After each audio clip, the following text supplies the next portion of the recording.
everyone, and welcome to Ethiopian Broadcasting Corporation, our weekly program Addis Dialogue. Addis Dialogue is a program where we focus and invite guests, scholars, diplomats, and different segments of the community to talk about a topics we have selected on a certain issues. So today's issue or topic for Addis Dialogue is Ethiopia's peaceful quest to sea outlet. For that end, we have found a deserving guest from Walabu University.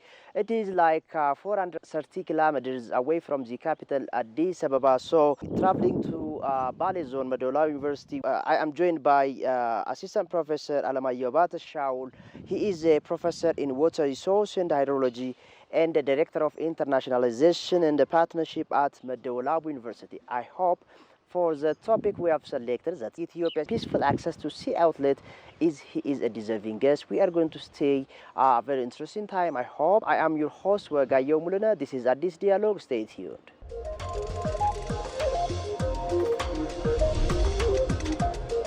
First of all, Dr. Alemayehu, I would like to appreciate for willingness and the time to join us on Addis Dialogue, our weekly program on Ethiopian Broadcasting Corporation. Thank you very much indeed. Thank you very much. It is my pleasure to be with you and discuss some our country's issue. Let me start from the first question, Assistant Professor Alemayehu. All right, moving to the question. So what sort of diplomatic leverage can play for Ethiopia's quest for sea? The GERD is a mega structure that we have for generation of electricity. We can just mention some examples, like the Belt and Road Initiative of China, the Rwandan Sea Access Initiatives Strategic Plan.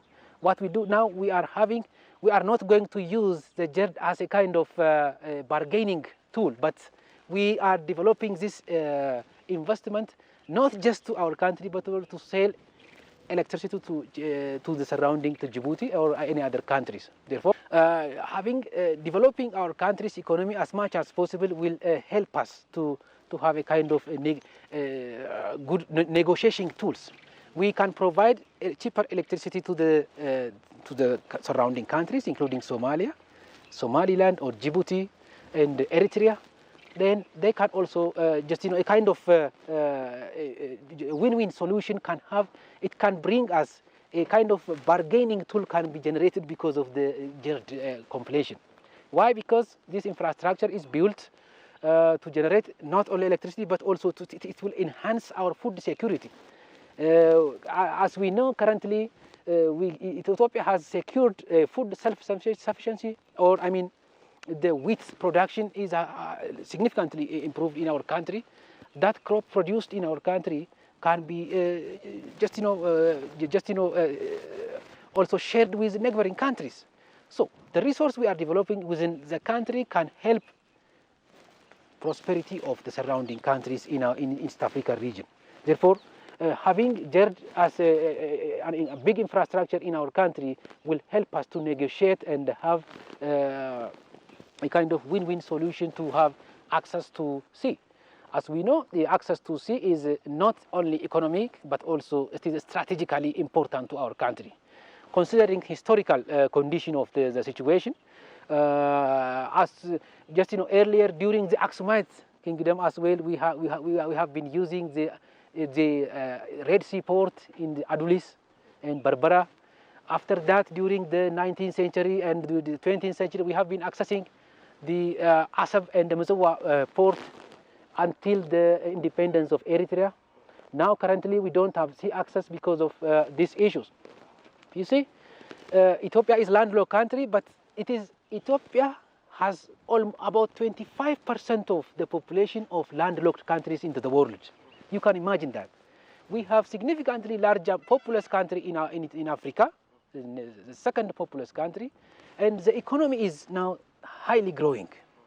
That economy requires a kind of a diversified seaport access. Now, about 90% of the import and export we are making is only through Djibouti, which is very, very difficult now unless we diversified it with different countries. The condition that happens in Djibouti will affect the Ethiopia's community. Therefore, not only strategical, kind of political, but also economically, accessing of seaport to Ethiopia is vital at this time, considering the economic growth and the population growth we are having within our country.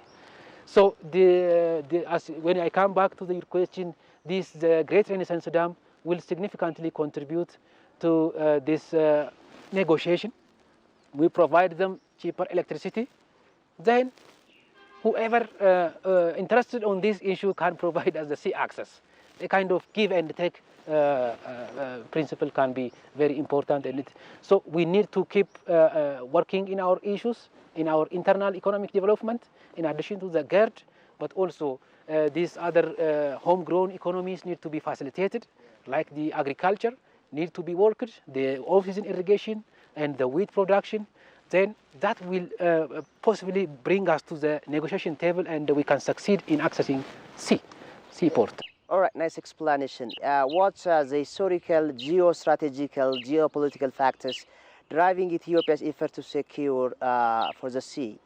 As we know, most of the Asia versus European market linkage is through Red Sea and the Gulf of Aden. You see, because the Red Sea will to the Suez Canal and to the Europe. That is significantly economically and politically very, very dynamic area. Ethiopia is only 60 to 40 kilometers away from the Red Sea. Only being located geographically very near to the sea, considering historical use of this, as I said earlier, Ethiopia has been using the Missoua and Hasab ports for many years when before the independence of Eritrea. Now, due to this, our population is also highly increasing. We are more than 120 million, second from the Nigeria. All these conditions combined, we will have a kind of important. We have to go for the sea access. It will be very important to us to get sea access for diversifying the kind of the economy as well as for this issue. For that, a kind of a give and take principle can be taken. We need to negotiate, considering the historical ties that the people of Ethiopia and the surrounding countries are having. Consider the Eritrea or the Asst. Except that political boundary, the community living in Asst and in Eritrea and the community living in the northeast part of Ethiopia are similar culturally, as well as with different socio-economic characteristics.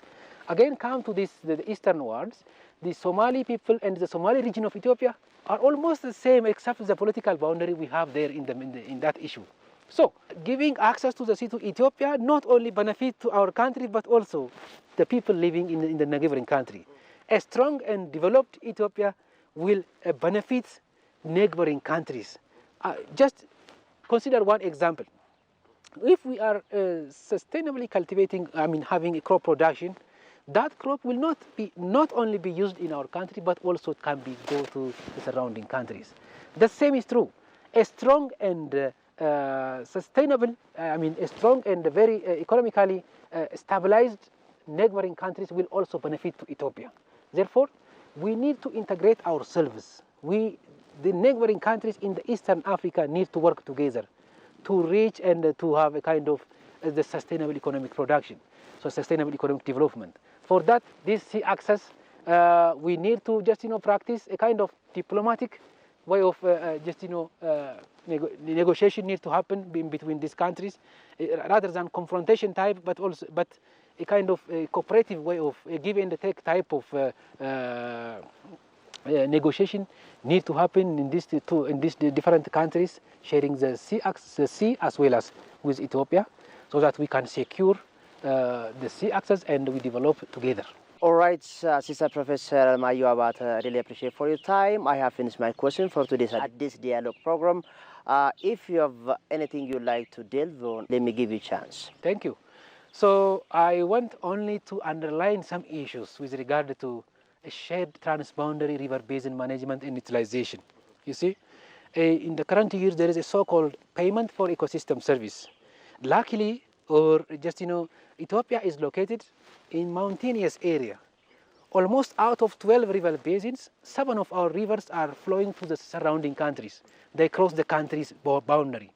For that, we need to maintain a kind of sustainable river basin management through the integrated water resource management principles. For that, the neighboring countries need to cooperate with us.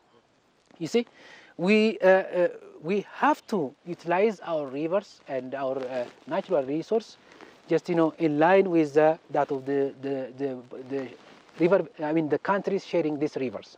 You see, for that, not only for the use but also for the sustainability of this river, the surrounding countries need to cooperate together. You see, like I said earlier, these rivers, there is no guarantee that this will remain for the centuries, unless with increasing population, with significant increase of the economic development, with different political volatility in the region, the river management could be significantly affected. Hence, mainly Egypt, Sudan, and all other riparian countries of the Nile, or all other rivers flowing from Ethiopia, they should consult and work together with Ethiopia and support the green initiatives that our country is now boosting, and all other watershed management initiatives need to be supported, so as the economic benefits that we share in this river basin will be enhanced. What is the principle is that for the river, like I said, the quality of water and the flow regime will be enhanced if we work together, if there is a transboundary river cooperation. Because of the river, from the river, we can benefit significant economic, like the hydroelectric power, the agriculture, all that thing can be generated. Because of the river, regional integration can happen. You see, that is one of the African Union agenda, as well as the UN Sustainable Development Goals can be achieved if we can work together. Beyond the river, regional integration and infrastructural development can be possible if we can work together in transboundary river cooperation framework. That's what I can say. Thank you very much.